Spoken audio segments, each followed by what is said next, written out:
मनोहर लाल की बातें सुनकर पार्वती को काटो तो खून नहीं। वो तो जैसे एकदम से ये सब सुनकर खुद को ठगी हुई महसूस करने लगी। उसने मनोहर लाल से इसका कुछ उपाय करने को बोला। सचिन को सारी बातें बताने को बोली।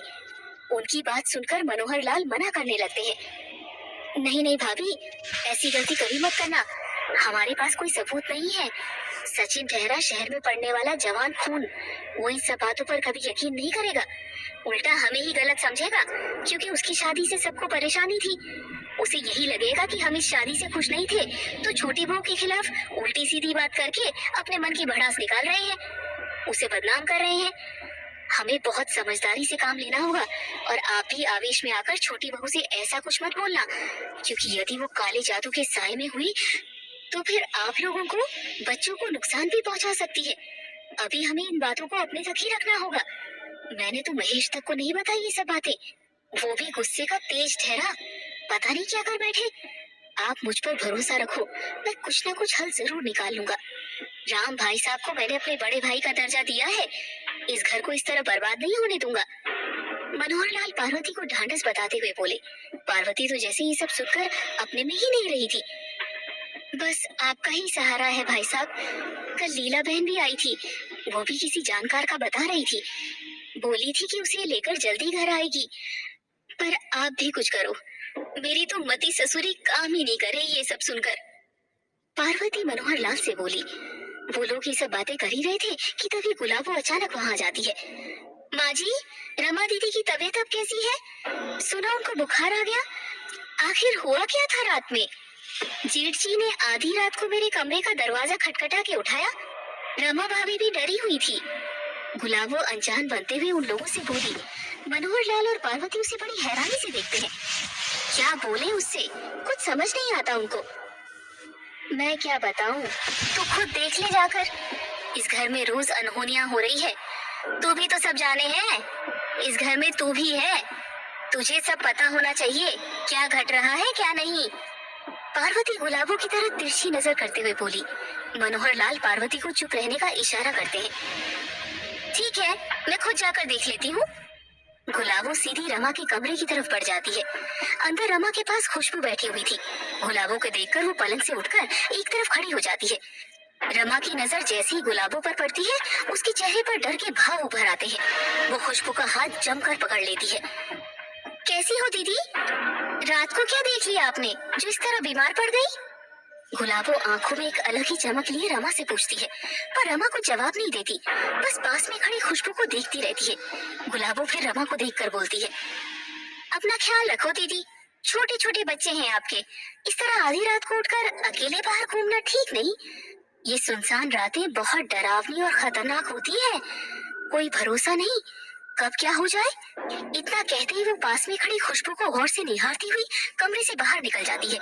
रमा उसकी ये बातें सुनकर और भी डर जाती है।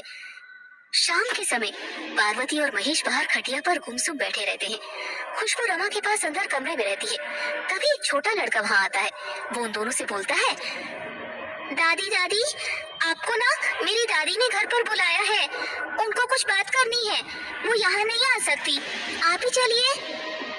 उसकी बात सुनकर पार्वती महेश से बोलकर उस लड़की के साथ चल देती है। पार्वती लीला ताई के घर पहुंचती है। कैसी हो लीला बहन, अब सर की चोट कैसी है? पार्वती पास में खटिया पर लेटी हुई लीला से पूछती है।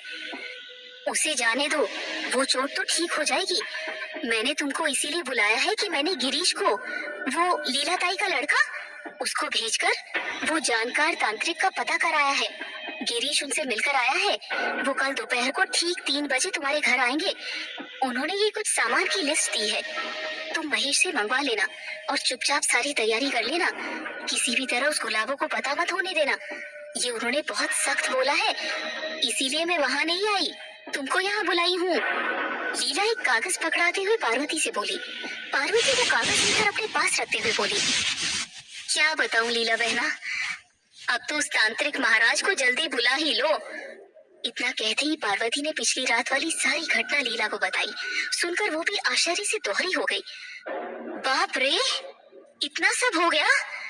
रमा झूठ तो नहीं बोलेगी, उसने जो देखा होगा वही बोला होगा। बेचारी, भगवान उसकी रक्षा करे। तुम उसे अकेले मत छोड़ना। महेश से कहना उसके पास ही रहे। मुझे उसकी आंखों में देखकर ही शक हुआ था। वो सामान्य इंसान की आंखें नहीं लग रही थी। भगवान जाने क्या बला है, क्या चक्कर है उसके साथ।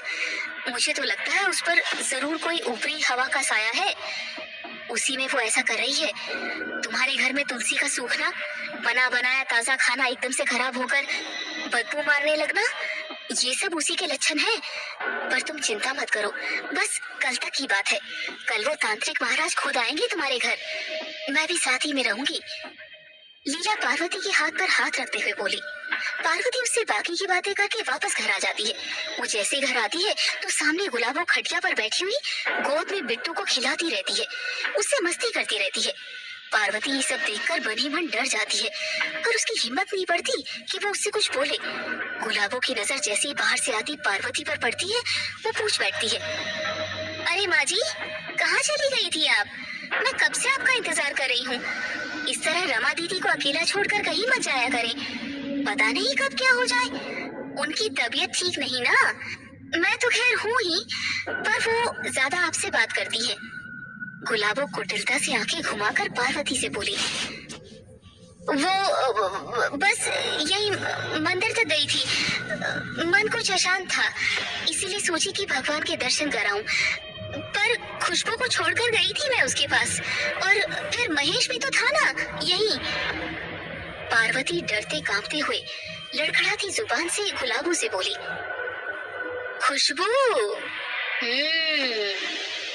उसे तो मैंने घर भेज दिया। अचानक से गुलाबो का स्वर कुछ कड़क हो जाता है, गंभीर हो जाता है। उसकी आंखें लाल सुर्ख हो जाती है। वो पार्वती को घूरते हुए बोली, पार्वती को काटो तो खून नहीं। अचानक से गुलाबो के बदले स्वर और लाल आंख देखकर वो अवाक रह जाती है, उसे ही देखती रहती है। तभी गुलाबो फिर मुस्कुराते हुए मृदु स्वर में उससे बोलती है, अरे माँ जी, मतलब वो दिन भर से तो यही थी दीदी के पास, रात होने को आई और फिर उसका अपना भी घर है, उसे भी अपने काम होंगे। बेचारी बोल नहीं पाती, लेकिन हमें तो सोचना चाहिए ना, इसीलिए मैंने उसे भेज दिया। और जेठ जी तो किसी काम से चले गए। रमा दीदी तो बात ही नहीं करती मुझसे, इसीलिए मैं अकेली बाहर बैठी बैठी क्या करती, सो बिट्टू के साथ खेलने लगी। मुन्नी अंदर है रमा दीदी के पास। गुलाबो अंदर की तरफ इशारा करते हुए बोली। पार्वती गुलाबो की गोद में बैठे बिट्टू को देखकर सहम जाती है। उसे अंदर ही अंदर बहुत डर लगने लगता है बिट्टू को लेकर। तभी गुलाबो फिर बोलती है बिट्टू से, क्यों बिट्टू बेटा, कैसी लगी हमारी मीठी गोली? मजा आया ना? यदि हमें यूं ही खुश रखोगे तो हम रोज आपको ऐसी मीठी गोलियां देंगे, पर यदि नाराज करोगे तो फिर हम। गुलाबो मुस्कुराकर बिट्टू की तरफ देखते हुए उसकी गाल खींचकर बोली। बिट्टू हंसते हुए हाँ में सर हिला देता है। पार्वती बिट्टू को इस तरह उसकी गोदी में खेलते हुए देखकर बहुत डर जाती है। वो बिट्टू को बहाने से अपने पास बुलाकर डरते डरते गुलाबो को देखती हुई अंदर चली जाती है। गुलाबो भी पार्वती को अजीब नजर से घूरते हुए जाते देखकर मुस्कुराने लगती है।